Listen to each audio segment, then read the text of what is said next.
I-share natin yan. Hindi lang naman kahit sa simbahan, kahit sa ibang paraan. Di po ba? Yung sa atin naman Katoliko, hindi naman tayo hindi na talaga na strict typing. Minsan sobra-sobra pa nga yung donation na binibigay natin. Yun lamang yung service yung ginagawa ng mga Pilipino. Dito nakita ko talaga yung mga Pilipino na talaga dedicated. Sabi nga nila, yung mga Pilipino lang din halos nabubuhay ng mga simbahan dito. Diba? Kaya nga yung parish priest po namin sa Epiphany, tuwag-tuwa nung nandyan na ako, sabi niya, hatakin mo yung mga Pilipino. Kasi alam kasi niya eh. Kasi nung nasa Italy siya, si Father Marky, mga Pilipino din halos yung kaibigan. No, iniimbita rin siya ng mga Pinoy, kaya kilala niya yung mga Pinoy. Tuwang-tuwa siya. Oo, sige. Father, ang biggest challenge ng mga tao dito sa, I would say, dito sa Canada, even though gusto nilang maging strong yung faith nila, ang kalaban is yung obligation, responsibility, nawawala ng time, to the point na minsan, kahit yung Sunday Mass, na isa-sacrifice nila dahil kailangan nila magtrabaho. So, anong mai-advise mo, Father, para mas mapag-ukulan nila ng panahon yung kanilang spiritual growth, yung faith nila, katulad ng session like this, pero sometimes hindi naman sila makapag-uwi. So, anong biggest challenge na makaharap nila and how do they address that? Yun nga yun. Alam natin yung ganun talaga ang kalakaran natin. Bilang mga OFW masasabi kayo dito, sabihin na mga immigrant na kayo, OFW pa rin tayo matutunin. Kahit ako tinutuloy ko yung sarili kong OFW. Ano? So yun lang. Siguro, maliban sa time management, siguro bigyan natin ng pagkakataon yung sarili natin na ganito, ito isang paraan to eh. Diba? Yung magka-gather kayo, itong mga grupo na ganito. Ito yung umpisa eh. Sa inyo magsisimula yun eh. Yung makikayat kayo bawat isa sa inyo na alam nyo may mga tao na hindi na nakakapunta ng simbahan. Bakit natin hindi sila bisitahin? Encourage natin sila. Magbigay ng panahon. Diba? Yung isa kasi takot sa commitment. Yun yung una doon eh. Kahit may mga kaibigan din ako na ganyan. Mismo mga pinsan ko dito sa Canada. Sabi ko, Kuya, magsimba naman tayo. Kahit pinisita ko sila. Father, nandiyan ka naman eh. I-bless mo na lang. Diba? Ako mismo, naranasan ko. Diba? Pero hindi nawawala yung encouragement ko sa kanila. Yun lang encourage natin kasi hindi natin masasabi eh. Yun yung gusto nilang ibigay yung sarili nila pero hindi nila magawa. Pero kung may pagkakataon naman, may mag-aano pa rin yan eh. Pero yun lang, encourage lang natin. Kaya nga patuloy, ito hanga ko sa grupo na ganito, itong MFC. Kasi FFL yung alam ko.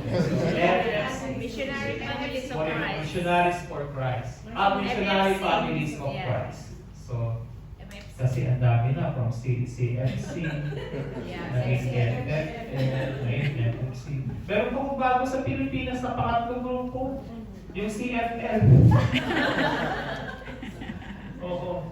Pero ako pa rin yung, ano rin ako doon, spiritual director din ako doon sa Novaliches. Pero sabi ko, isa na tayo. Huwag tayong mag-aano ng mission na isa lang yun. So, iba ka sa kapila, punta ka rin sa kapila. Kung may marinig kang chismis, huwag na lang entertain. Ganun lang. Hindi naman mawawala ito. Normal yun. Pero yun lang, itong ganitong grupo natin na nandito lang, nandito sa Canada. Ito yung magbibigay sa ating pagkakataon na mag-commit tayo naman sa ating sarili. Kahit siguro once a month or twice a month, you know. So maibigay naman natin. Encourage natin yung mga naghihina ng kanilang pananampalataya. Diba? So tayo magiging instrumento ngayon. Diba? Yun din yung vision ng bawat isa sa atin. Ikayatin yung mga taong nag-iina sa kanilang pananampalataya. So ako mag-isa ako, hindi ko kaya eh. So kailangan ko yung tulong nyo. Diba?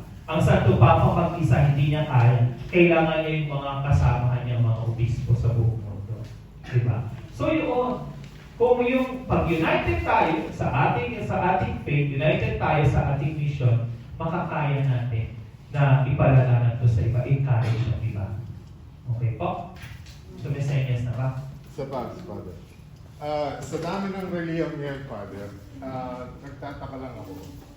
Sa atin, Katoliko, born again, Muslim, mga gano'n. Alam niyo lang si Satanas, nasa paligid lang, di ba? Binabato tayo minsan ng Katoliko na nagsisimba tayo, umaano tayo sa mga rebulto, mga ganyan. Ano po ang tama na isagot sa kanila?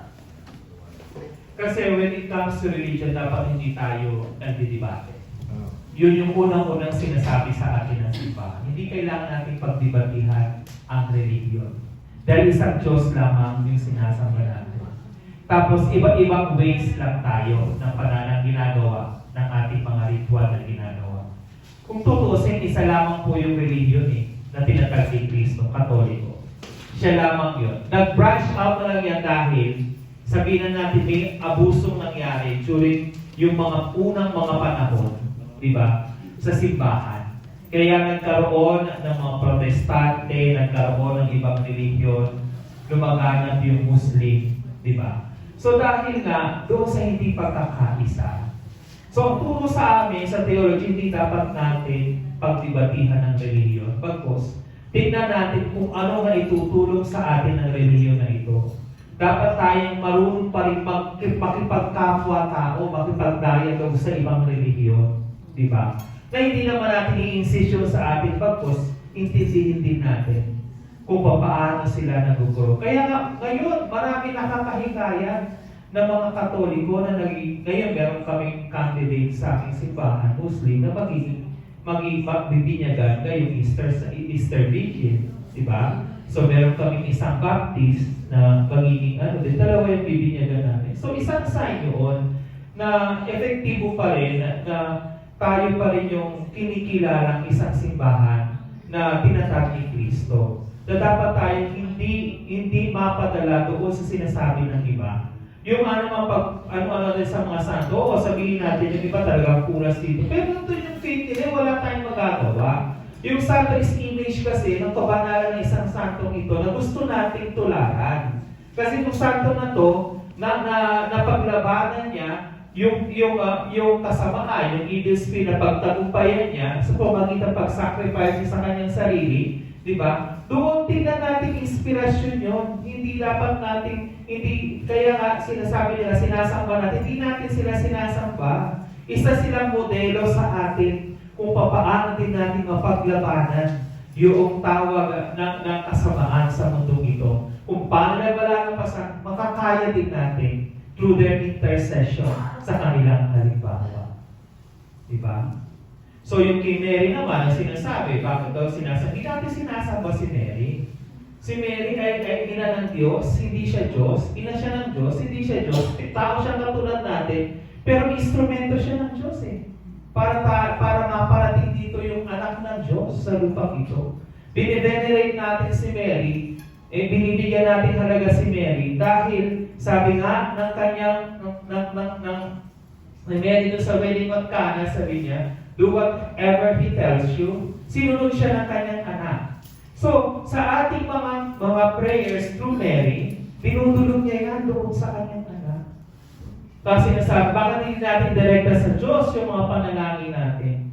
Sometimes sinasabi na sobrang busy ng Diyos, kailangan natin intercessory. Hindi literal, pero tama nga. Bakit hindi natin tignan yung naibigay ni Mary para sa kanyang anak? Through her, maipaparating natin yung ating mga prayers through His Son. Diba? So yun yung role ni Mary sa atin. Isang modelo kung paano isang tunay na disipulo ni Kristo. Kung paano yung sinabuhay yung buhay ng isang tunay na alagad ng Diyos. Yun lang po. Meron pa? May mga instances sa buhay natin na we need to decide or we need to Yeah. and then sometimes, especially yung major thing, how would we know that our decision is coming from the Lord? Kung alam mo yung decision mo is para sa kabutihan, hindi lang sa para sa sarili. Diba? Kasi minsan yung decision natin para sa sarili lang. Diba? So hindi natin tinitingnan kung paano. Hindi ako nag-decide para sa kagustuhan ko lang. para maging isang pare. Nag-decide ako, humingi ako ng tulong ng Diyos, ito ba talaga yung gusto mo para sa akin? So sinagot naman niya, kasi nakita ko yung sarili ko, na effective ako dun sa ginagawa naming mission. So sabi ko, ito na yung buhay ko. Kasi nasa sarili mo yan kung paano mo mararamdaman yung mensahe ng Diyos para sa iyo. Diba? Minsan nga, nagdadalawang isip ka, diba? Ano ba talaga ang gagawin mo? Pag nagdadalawang isip ka, so wag ka muna mag-decide during that time. I-weigh down mo siya. So ano nga ba ang mas matimbang na ito na gagawin ko? Hilingin mo yung ano ng Diyos sa iyo, sabi nga yung Holy Spirit ang tawagin natin na para makapag-desisyon tayo ng tama. Diba? So, mararamdaman mo yun mismo sa sarili mo eh. Ako, ganun yung ginagawa ko pagka may mga gusto akong gawin. Tapos talaga nagdadasal ako ng taimtim. Ano nga ba ang tama kong gawin doon? Tapos minsan darating na lang eh. So, yun. Basta taimtim mo lang na idulog sa Diyos yung gusto mong gawin sa buhay mo. Mararamdaman mo yung sagot.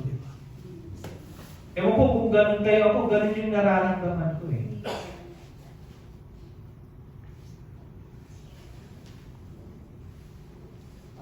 Father, may tanong lang po ako tungkol sa perspective naman na nawawala na ng faith.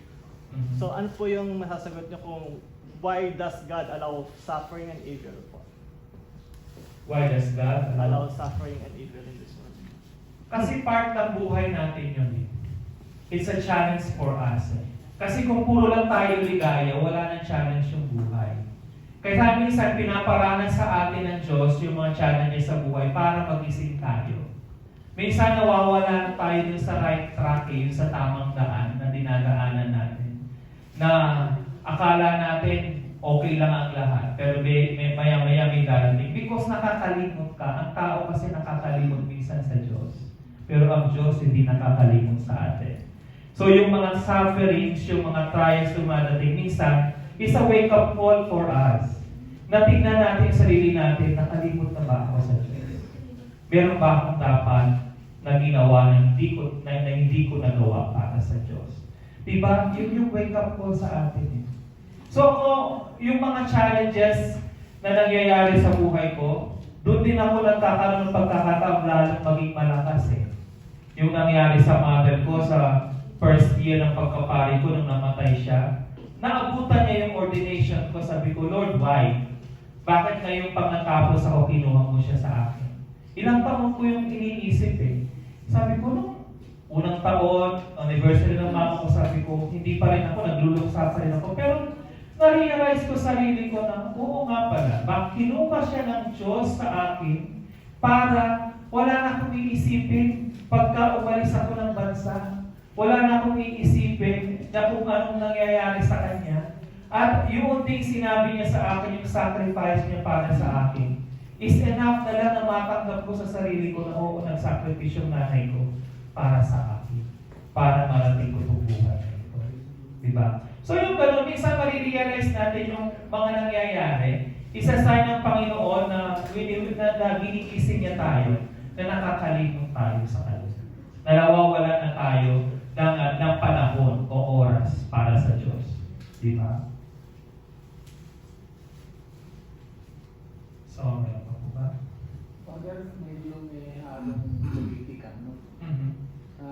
May nakakwento kasi ako. Sabi sa akin, Ray, sino bang iboboto mo? Sa election? Yeah. Tapos sinabi ko ito.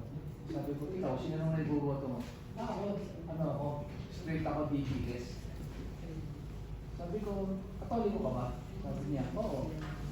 Eh sabi ko, hindi mo ba nababasa o narinig na binumura niya ang ating Papa, ang ating mga obispo, ang paparian. Ano po masasabi niyo sa ganun katulad natin ng mga Katoliko? Ako lang din, para sa ganong isang halimbawa ng tao, para sa akin, hindi ko ibuboto eh. Kung titignan ko ha, Pero kung tignan mo rin yung side ng ano niya, may maganda ba itong nagagawa? Pag nakita mong maganda na may nagagawa para sa kabutihan ng lahat, baka sinasabi lang niya yun para ano man siya, para i-challenge din siya sa sarili niya, di ba? Pero yun isang sign din yun na oo, kung tayo lang naman yung inaano niya, meron na namang ibang denomination na okay siya, di ba? So, tingnan natin kung ano yung nagagawa niya, di ba? Kung tinutukoy mo yung present president natin, so pwede ko siya hindi sa against sa Catholic Church, kasi meron na akong narinig about him. So, hindi dahil sa ayaw sa mga Katoliko, dahil meron akong narinig about him. Di ba? So, yun. Titignan mo kung ano yung maganda niyang nagawa, yung mga nagagawa niya, na ito ba'y para sa kabutihan ng lahat o para sa sarili, sa power lang. Di ba? Alam, may tanong ako. Paano ba ang pananaw niyo sa mga LGBTQ? Kasi karamihan sa mga Katoliko, sabi nila, mga gawa ng demonyo. Diba? Ano masasabi sa mga LGBTQ? Ang church, ang stand po kasi ng Catholic Church, kahit yung Santo Papa, hindi niya kinokondemn yung mga ganun. Hindi naman kasalanan ng mga tao bakit naging ganun sila. Diba? Para kay Santo Papa kasi, lahat mahal ng Diyos. Ang kinokondemn lang natin doon, yung mga ginagawa nila. Diba? Kung gumagawa sila ng kabutihan, welcome sila sa simbahan. Kung gumagawa sila ng kabutihan, bakit hindi natin sila bigyan ng chance? Diba? Pero minsan kasi, yung mga ginagawa nila is against na eh. Doon lang po pumapasok yung moralidad. Diba? Pero ang simbahan actually hindi siya against. Diba? Yun lang po mga ginagawa nilang immoralidad. Diba? Yung mga nakikita natin na okay lang naman, nagpaparid-parid sila. Pero yung mga rights nila na sinasabi na minsan, ibang ano na eh, iba na eh. Diba? So iba na, yun lang naman, pero hindi po against ang church. Diba? Kahit si Pope Francis sabi niya, sino ba naman ako para manghusga? Diba? Hindi naman nila kasalanan na naging ganun sila eh. Diba? So, yun lang. So, Father, may karugtong ka. So, parehong lalaki, di ba nagkatalik, parehong ba? Pero gumagawa naman sila ng Kabutihan. anong nakakagawa ba sila ng kasalanan? O di ba sila wala ba silang pag-asa makapanig? Kung titignan natin, they call themselves as couple na eh. Diba? Kung ano yung ginagawa ng couple. So siguro, secondary na lang naman yun eh. Diba? Kahit ano, sabihin natin, so Diyos din naman nakakaalam nun. Tayo lang kasi masyadong mga tao na binibigyan natin ng panghuhusga. Pero actually, sa Diyos nila yun sasagutin eh. Diba? So as long na sabi ko nga hindi sila gumagawa ng masama, as long na hindi sila nang aapi ng tao, sino ba tayo para i-judge sila? Ang Diyos lang ang dapat mag-judge sa kanila.